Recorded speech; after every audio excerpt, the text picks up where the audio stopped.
of the story, and it's actually Werewolf Cemetery. That's so funny that he's going to narrate. And what I mentioned to him, which I'll share with you, is and you may have picked up on this. I'm sure you did, but I'm not afraid to. Let me put it this way: a very common piece of advice that horror authors are given is to avoid the well-worn tropes. Right? Markets will oftentimes have in their submission guidelines something along these lines. We don't want any stories that feature werewolves, vampires, zombies, ... So, that, and it's understandable why that would be the case. But you have all three in this anthology. Yes, I do. I totally do. I've obviously disregarded that advice. And what I said to this narrator is, I think that's a bit too draconian. I think that it's totally okay to utilize the classic monsters and the common tropes, just so long as you lend some originality to it. And the metaphor that I used was, these are the toys that I fell in love with when I, learned to love the genre, and I still like to play with them. And as long as I imbue my treatment with some originality, I think that it's totally okay. Yes. Now, did you have other stories that didn't make the cut? Yes. Two stories, and the primary reason is that they're just too short. They were both works of flash fiction. Now, there is one piece of flash fiction in the anthology, but it's a bit longer than these other two, and I will also say that I like it a lot more. Flash fiction. What does that mean exactly? I've never heard that term. Okay, so flash fiction, the definition, the exact definition will vary, but I think the most common parameters that I've encountered are works of 1,000 words or less. Oh, wow. So really short fiction. Okay. And you can actually get even shorter than that. They have microfiction, and there's the famous story, the famous 5-word story that's supposedly written by Hemingway. You know the one I'm referring to? No, I don't. 5 words? So yep. So the story is that Ernest Hemingway was challenged during one of his drinking sessions by one of his fellow bar patrons to come up with the shortest story that he could come up with, and what he came up with is baby shoes for sale, never used. And I think that would be an example of microfiction. But anyway, yeah, wow. Flash fiction. It's like nanofiction. Yeah. Wow. So back to your book. I read it. And thank you. Yes, I was glad to read your work, and there were a lot of standouts, like Chatterbox. As you explained, that was your first published story. How did you come up with that idea for Chatterbox? Not to give too much away from the story. Well, that is inspired by my occupation. That's a whole different perspective on it now. And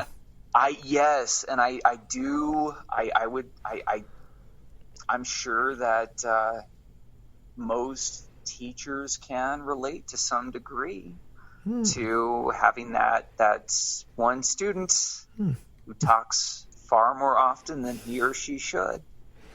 And that was, and actually, so there is and I'm going to try not to spoil the story myself, but there is a key moment in the story that just occurred to me when I was lecturing my classroom, and I just thought to myself, man, how would I react if everybody did this? Yeah. And Audie, is that a boy or a girl? A boy. Oh, okay. I wasn't sure. I've never seen the name Audie. Audie, I thought this whole time Audie was a girl. Well, it's not a very common name. I took the name from Audie Murphy, the World War II hero. Fresh new. The only Audie that I'm familiar with. But it's funny you bring that up. The name was very deliberately chosen. There's definite name casting in that story. And I actually I was extremely pleased. I was actually talking to Mr. Ottone about that story recently, and I brought up the name casting, and he was unaware. He hadn't picked up on this, and I derived so much glee from that I was able to sneak that in unawares and reveal that surprise. But to cut to the chase, Audie Nance, that's name casting. Does that cause a particular term to come to mind when I say Audie Nance? Yes. His last name's Nance. Yeah. Now I get it.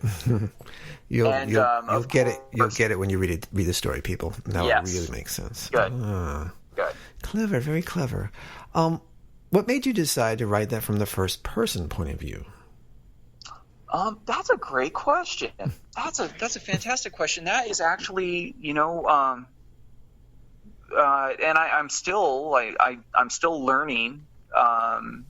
But one of my stumbling blocks was perspective.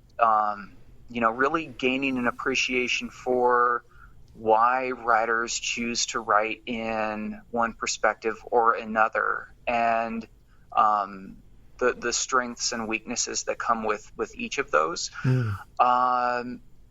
For that particular story, I hadn't really ever written anything in first person.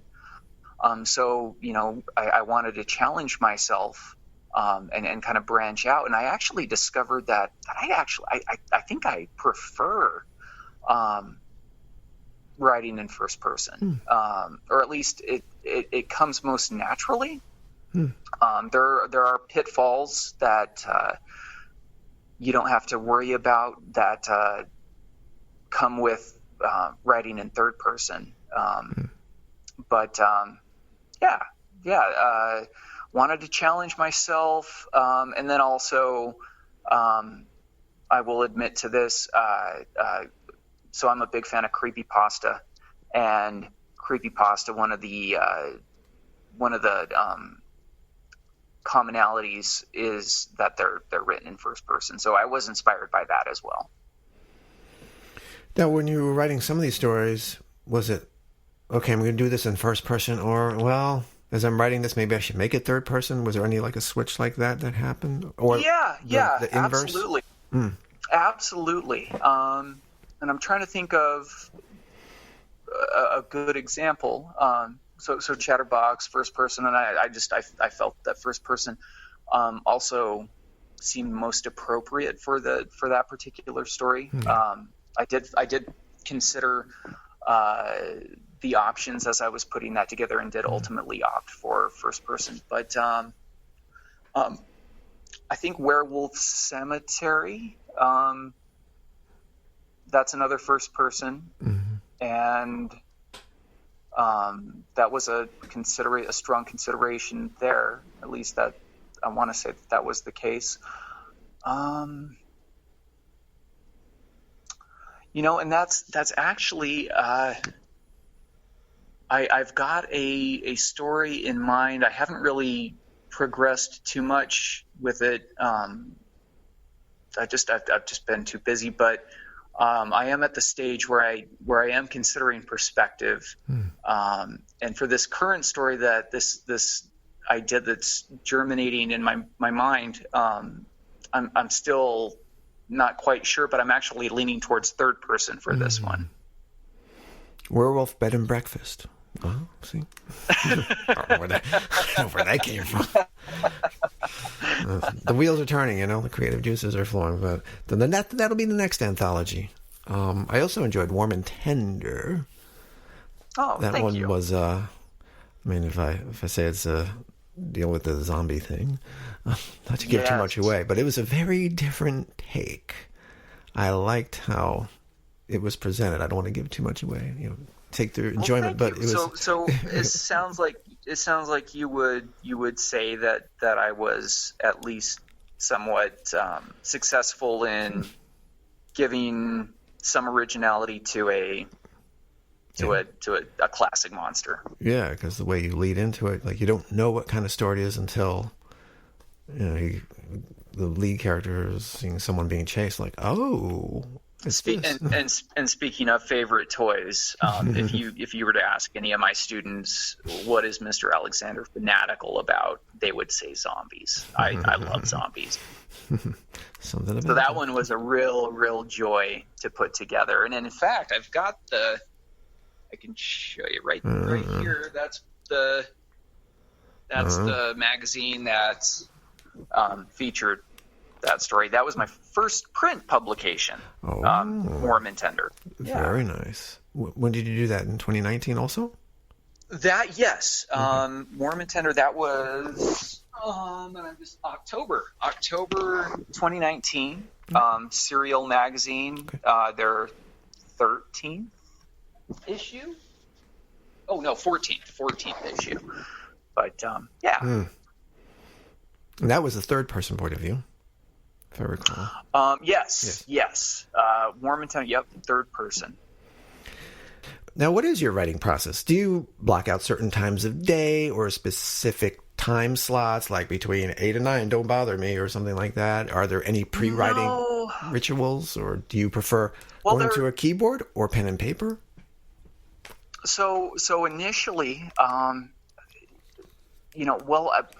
so I don't set aside a specific time of day. I will say though that I think most of my writing is done later at nights when the girls are asleep, and that just seems to be I'm a night owl, and that seems to be when my wheels are churning most voraciously, and that's when I seem to come up with my best ideas. But